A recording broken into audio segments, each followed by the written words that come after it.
Barbara, you're going to show me what this concept vehicle is. Oh, it's talking to us already. It's talking to us already, yes. So this is a concept kind of cockpit of a car. Correct. I've noticed it's got like a bizarre kind of canvas bodywork with lights. Right. Now, we're not a car manufacturer, so we looked for a partner that could build us something exciting that we can put this in. And with EDAG, we have found that partner. They make concept vehicles.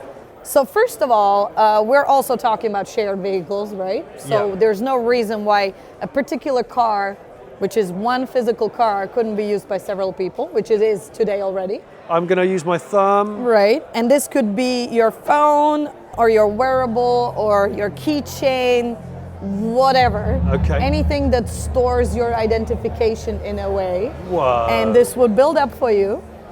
I've only just noticed those screens. Oh yeah, right? I saw these and these and these. I didn't even see There's these. just so much going on in here. Crumbs. And it would build up the way you like it, or in this case, me, right? And it will remember the last song you played. It will know your agenda. It will even tell you, the colleague who's shared his location, where he is at the moment. So the idea for this, correct me if I'm wrong, is we're in a world where in the future there'll be more shared ownership of vehicles, or the word ownership actually won't be part of it. It might be a shared car scheme, but by booking your slot with the car and being inside the car, whether you drive it or whether you don't, you'll have your personal settings which you can instantly engage with. Absolutely, because we really feel that beyond, your home and your workplace, your car will really turn into a third living space. Yeah. Because you spend so much time in it, going from A to B. There's really no reason why you shouldn't feel at home, or why you shouldn't be able to do some work while on the road. So we've got a whole host of screens. 1, 2, 3, 4, 5, 6, 7 screens. So, right. Obviously, you have the three main ones right here. This one is very important because that will still be showing you also the required information like your speed, right? That needs to be there. Yeah. It's right in front of you, it's in your direct field of vision, and it's combined with a head-up display. And that's your battery range, Your presuming battery it's range, an EV, yeah. Right, and it also shows you on the left-hand side, as well as in the head-up display, in which mode you're in. Yeah. Automated, manual, cooperative, or whatever other modes there are. Then you have your central screen, which is mainly, in addition to your front screen, but also once you're in automated mode, that will be your main interaction point in terms of the visual. Yeah. And this central screen here is the one you can reach, so that's the one you would be operating. So this would be an actual touch screen as it is implemented here as well. Okay. Right? That one wouldn't be because you would need to lean forward. Nobody does that. No. And then you have a passenger screen, Yeah. which can also be used when you're in automated mode and you need more information. You can extend your view. Yeah. Same goes for the door, whereas in our particular concept here, the door screens are used for ambient light. Tell me about the difference with this touchscreen, because this is not a conventional touchscreen, is it? Right, so now we switched, so now we have a passenger, which is you. Yeah. And we have a different driver who obviously prefers green. And our touch screen here is haptified, meaning even if I'm in manual mode and I need to operate buttons, I don't have to look at them. Okay. I can slide over and feel, is there a button or not? Yeah. Because it's very important that you keep your eyes on the road. And what's the biggest disadvantage of a beautiful touchscreen? There's no tactility to it. Correct. So we're really looking at bringing in all the advantages of mechanical buttons without actually having the limitations of mechanical buttons. So still nice and smooth and minimalistic. Right. But what you're saying is to the touch it will feel. Oh, that's weird. Okay, so I pressed with my thumb on a touchscreen, and I got a vibration back. But a very, very light one. Yeah, just like a prod. Just like a prompt, so that even if you wouldn't be looking at that. So if I was just looking at the road. Right.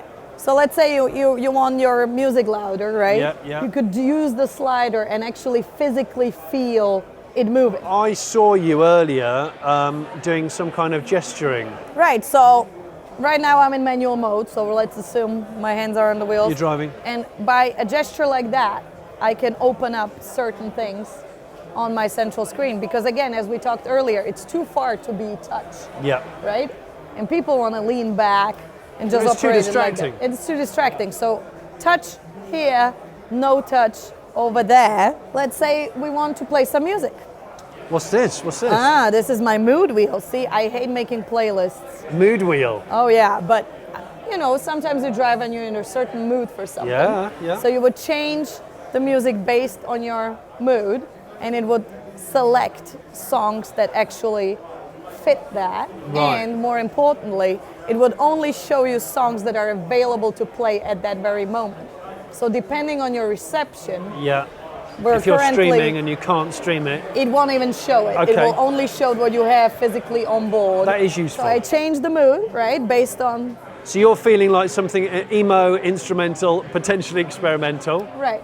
And plus, because I know my wheel, I don't have to be looking at that, Yeah. right? Like I just shortly glance over and change it, but I don't have to be like staring at it. And then I'm still driving, and then I just do that and go to the next song. Whoa. And I keep driving, I keep, you know, my eyes on So the road. you're just doing this and in I front just of do that sensor. And I don't need any feedback Yeah. because I will hear the fact that it's another song, Yeah, yeah. right? So we just got to school to pick up my nephew, Okay. Bart. Yeah. And I say, you know what, Bart? He can drive. So I would take my content to the right. We would switch seats, right? Okay, so you've just thrown your stuff to here. With a simple gesture. Yeah.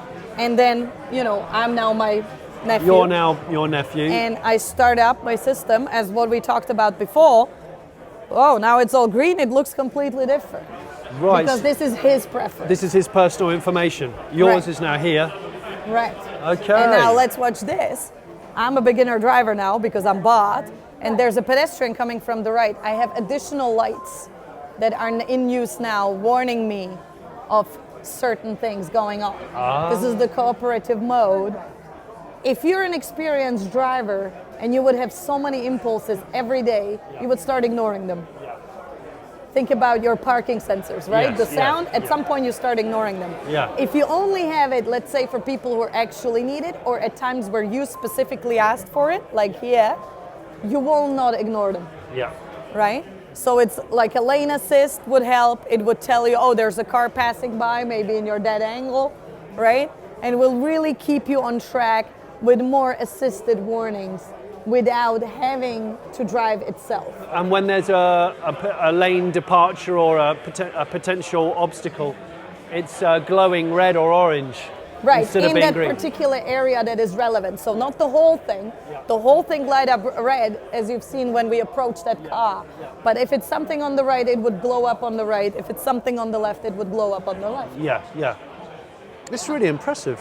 Thank you Barbara, very I have much. to say, I mean, there's a lot going on in here. Absolutely. The idea is all of this exists and it could be implemented in a vehicle.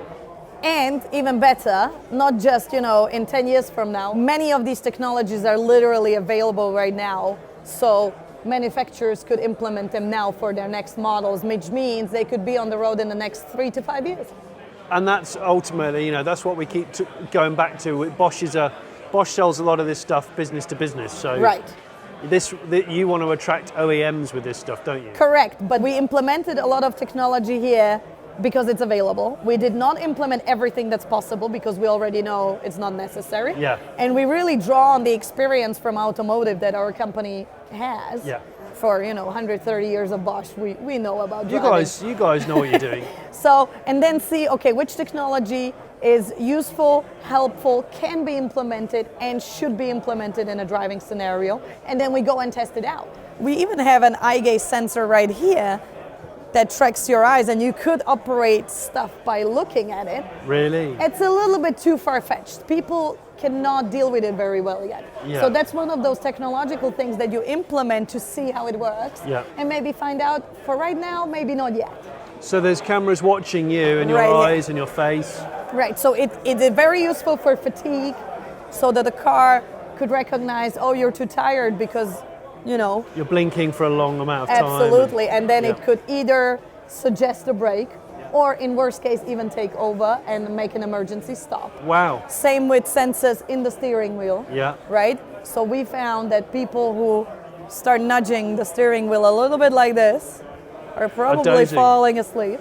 Right. So that would send an alarm, it would first always try to have you take control. Yeah. So the very first step is always have the driver in control because you're still the driver. Yeah. In the second step, if you don't react, it will make an emergency stop, but not like a full-on brake because most probably you have cars behind you, but a controlled parking motion at the next availability. Wow, okay. Wow, serious technology. It can even go as far and say, you know, because it knows your preferences and the last time you were tired, and then it would say, you know what, there's a certain coffee shop. Certain coffee shop 1 in mile down the 50 road. meters, you know, and you could stop right here. Or there's a certain coffee shop just, you know, a mile down the road. You're okay to drive for another mile, and there might be even a charging station for your car available. I will book it for you, and you can charge while you have coffee. So much stuff. I think now that's for us. Yeah, that is for us. This is great. Thank you. Thank you very This much. has been really, really good. A pleasure. I'm bewildered by it all. I love it. Yeah. The technology is there. We need the infrastructure and we need the legislation, and we're good to go. Because you can invent all this stuff, but we haven't adjusted the highway code, and we haven't decided on what the rules are of things like autonomous driving. Correct. You know, when you can do it, when you can't do it. Right. Are you allowed to have drunk alcohol, for example, and then let the car drive you home? Is that going to be permitted? Is it going to be permitted, but only on certain roads at certain speeds? Blah blah blah. Right. Yeah, big That questions. all will be needed before all this can be really fully implemented. Yeah. It's really not a question of technology. The technology is there.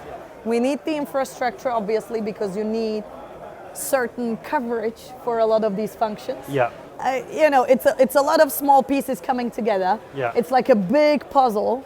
Yeah. And you know, we're one piece of the puzzle, and we hope to become And you can have an important piece of this you can puzzle. make it as complicated or simple as you want. Yes, and we're all about simple and useful.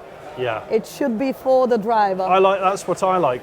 Simple and useful. Simple and useful, not, you know, wild and complicated just for... Yeah. The techies can still have it wild and Oh, complicated you can if they throw it want all in to. there. Yeah, yeah. Brilliant. Thank you very much. Thank you. This was a pleasure. I could sit in here all day and just enjoy the tech.